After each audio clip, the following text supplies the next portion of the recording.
sebetulnya masalah ringan.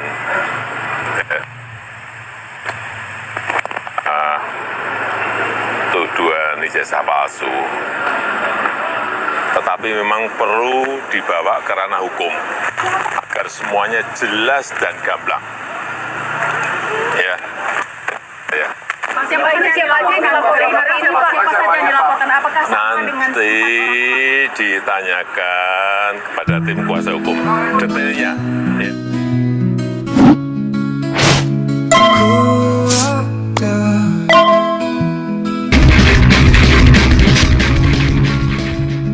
Ya, jadi saya harus datang.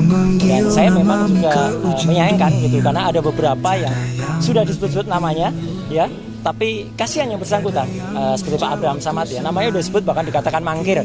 Padahal yang bersangkutan belum terima surat gitu loh. Itu kan sebaiknya sistem persuratan atau administratif di Polda Metro Jaya lebih baik diperbaiki lah gitu.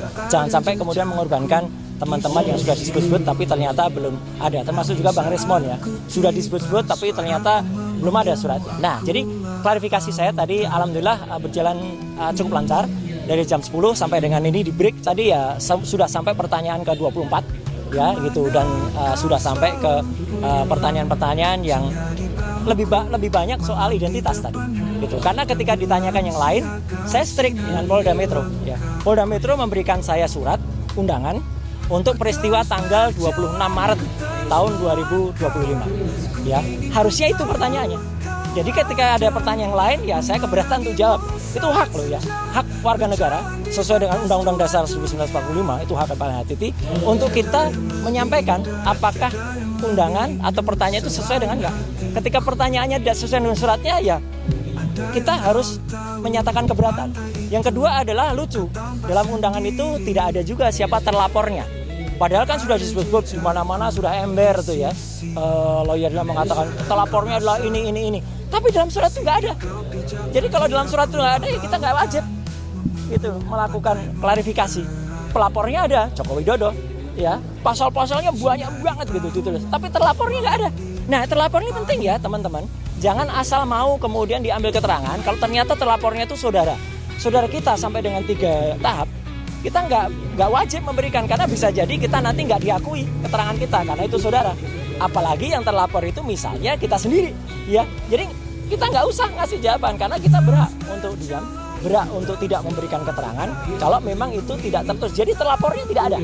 Ini penting banget ya, terlapornya ada. Yang kedua adalah locus delicti dan tempus delicti 26 Maret itu saya berpegang ke situ. Jadi kalau bukan itu yang ditanyakan, saya keberatan untuk jawab. Kemudian satu lagi adalah barang buktinya. Itu disebut Undang-Undang Informasi Elektronik bla bla bla bla.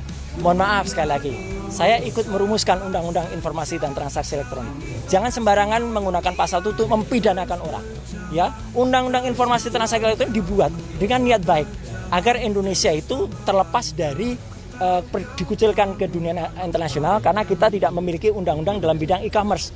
Jadi pasal-pasal itu adalah misalnya untuk 32 dan 35. Itu misalnya untuk seseorang ngirim bukti transfer kepada teman. Tapi bukti transfer direkayasa, diutak-utik. 1 juta dijadikan 10 juta. Nah, itu yang dipidana. Ada orang misalnya ya posting ini ijazah asli gitu ya. Tapi ternyata yang punya ijazah nggak mengakui kalau itu asli. Ya, kader partai itu. Ya, dia yang harusnya bisa kena itu. Dia bisa kena 8 tahun atau 12 tahun. Sedangkan Dr. Resmon, Dr. Tifa, saya tidak melakukan apapun terhadap barang elektronik. Dan yang penting apa? Barang elektroniknya nggak ada. Jadi dokumennya saya tadi tanya, mana dokumen yang dilaporkan? Nggak ada, Pak. Loh, kalau nggak ada ya gimana penyidik? Gitu loh. Kenapa nggak ada dokumen elektronik? Ini Undang-Undang Informasi dan Transaksi Elektronik. Pasal 5 ayat 1-nya harus ada dokumen elektronik. Jadi kalau dokumen elektroniknya nggak ada, sama saja dengan kita tiba-tiba Bang Rustam ini tiba-tiba dituduh melakukan, maaf ya, pembunuhan. Tapi mayatnya nggak ada. Gimana bisa dituduh beliau melakukan pembunuhan? Bahkan kalaupun ada mayatnya diperiksa dulu, diforensik dulu. Benarkah mayat itu terbunuh atau dibunuh? Kalau Bang Rusman tiba-tiba ngaku aja oh iya saya mau, ya kasihan beliau dong. Jadi saya ngajak teman-teman untuk lebih berpikir ya, termasuk juga penyidik ya. Jangan Anda mau ya diminta untuk mencantumkan pasal-pasal yang bukan peruntukannya gitu loh. Jadi 3 itu yang kemudian saya pertanyakan ya, diselundupkan pasal itu. Jadi sekali lagi teman-teman, saya tetap mengapresiasi Polda Metro Dan saya cepat ya, jam 10 tadi itu sudah 24 pertanyaan. Ya, kalau rata-rata pada sampai 40-70 ya insya Allah nggak sampai. Tuduhan ijazah palsu dan laporan Jokowi. Presiden Joko Widodo melaporkan sejumlah pihak ke polisi atas dugaan pencemaran nama baik terkait tuduhan ijazah palsu. Tuduhan ini telah menimbulkan kehebohan di masyarakat dan media. Banyak yang mempertanyakan keaslian ijazah yang dimiliki oleh Presiden Jokowi, yang telah memicu berbagai spekulasi dan teori konspirasi. Kasus ini bermula dari klaim yang tersebar di media sosial yang meragukan keaslian ijazah Presiden Jokowi. Klaim ini dengan cepat menyebar dan menjadi viral, menarik perhatian banyak orang. Media sosial menjadi platform utama di mana tuduhan ini berkembang, dengan banyak pengguna yang membagikan dan mengomentari isu tersebut. Beberapa tokoh, termasuk Roy Suryo dan Dr. Tifa, turut menyuarakan keraguan tersebut. Mereka mengadakan konferensi pers dan menyatakan bahwa ada ketidaksesuaian dalam dokumen pendidikan Presiden Jokowi. Pernyataan mereka menambah bahan bakar pada api kontroversi ini, membuat isu ini semakin besar dan lebih banyak dibicarakan. Presiden Jokowi membantah tuduhan ini dan memutuskan untuk mengambil langkah hukum. Dalam sebuah konferensi pers, beliau menegaskan bahwa ijazahnya asli dan sah. Presiden juga menyatakan bahwa tuduhan ini adalah upaya untuk merusak reputasinya dan mengganggu stabilitas pemerintahan. Dengan melaporkan kasus ini ke polisi, Presiden Jokowi berharap dapat menghentikan penyebaran informasi yang salah dan menjaga integritasnya. Pada tanggal 15 Mei 2025, Roy Suryo dan Dr. Tifa menjalani pemeriksaan di Polda Metro Jaya. Pemeriksaan ini merupakan bagian dari proses penyelidikan atas laporan Presiden Jokowi. Keduanya diperiksa sebagai terlapor atas dugaan pencemaran nama baik. Polisi mendalami peran mereka dalam penyebaran tuduhan ijazah palsu.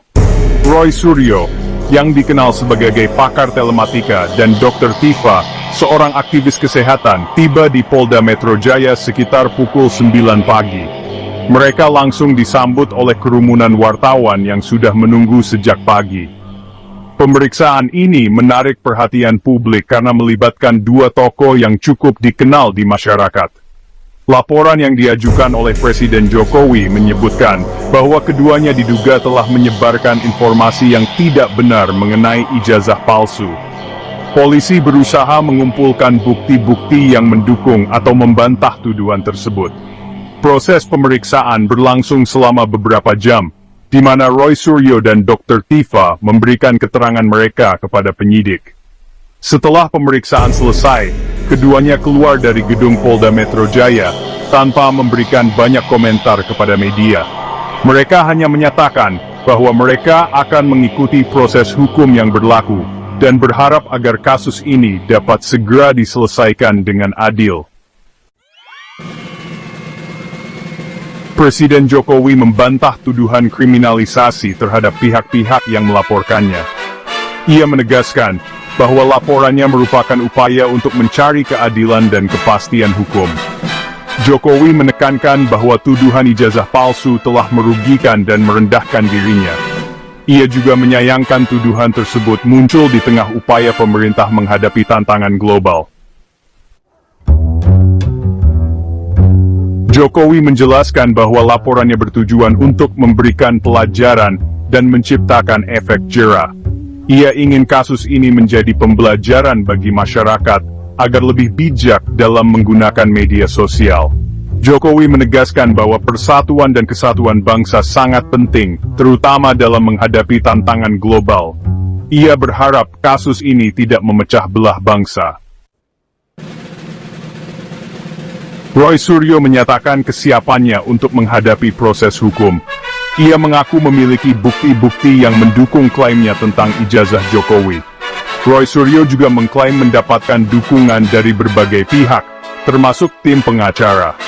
Ia berjanji akan mengungkap fakta-fakta yang sebenarnya di pengadilan.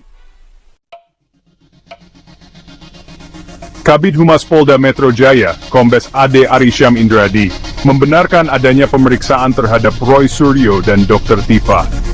Ia menjelaskan bahwa polisi masih mendalami kasus ini. Polisi juga telah memanggil pihak-pihak lain yang diduga terlibat dalam kasus ini. Hingga saat ini, belum ada penetapan tersangka dalam kasus ini. Kasus tuduhan ijazah palsu Presiden Jokowi masih bergulir di ranah hukum. Pemeriksaan terhadap Roy Suryo dan Dr. Tifa merupakan bagian dari proses penyelidikan untuk mencari kejelasan. Kasus ini menjadi sorotan publik karena melibatkan tokoh-tokoh penting dan berpotensi memicu polemik di masyarakat. Kepolisian diharapkan dapat mengusut kasus ini secara profesional dan transparan. Kasus ini bermula dari tuduhan bahwa ijazah yang dimiliki oleh Presiden Jokowi adalah palsu. Tuduhan ini pertama kali mencuat di media sosial dan segera menarik perhatian publik. Banyak pihak yang kemudian mendesak agar kasus ini segera diusut tuntas untuk menghindari spekulasi yang tidak perlu. Roy Suryo, mantan Menteri Pemuda dan Olahraga, serta Dr. Tifa, seorang aktivis, dipanggil oleh pihak kepolisian untuk memberikan keterangan. Keduanya dianggap memiliki informasi yang dapat membantu penyelidikan.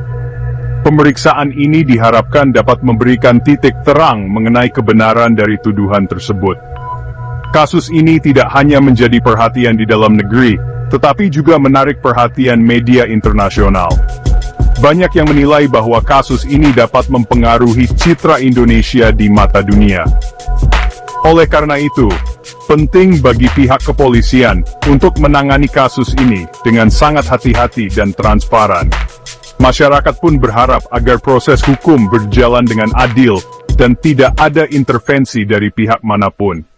Kejelasan dan transparansi dalam penanganan kasus ini akan menjadi kunci untuk menjaga kepercayaan publik terhadap institusi hukum di Indonesia.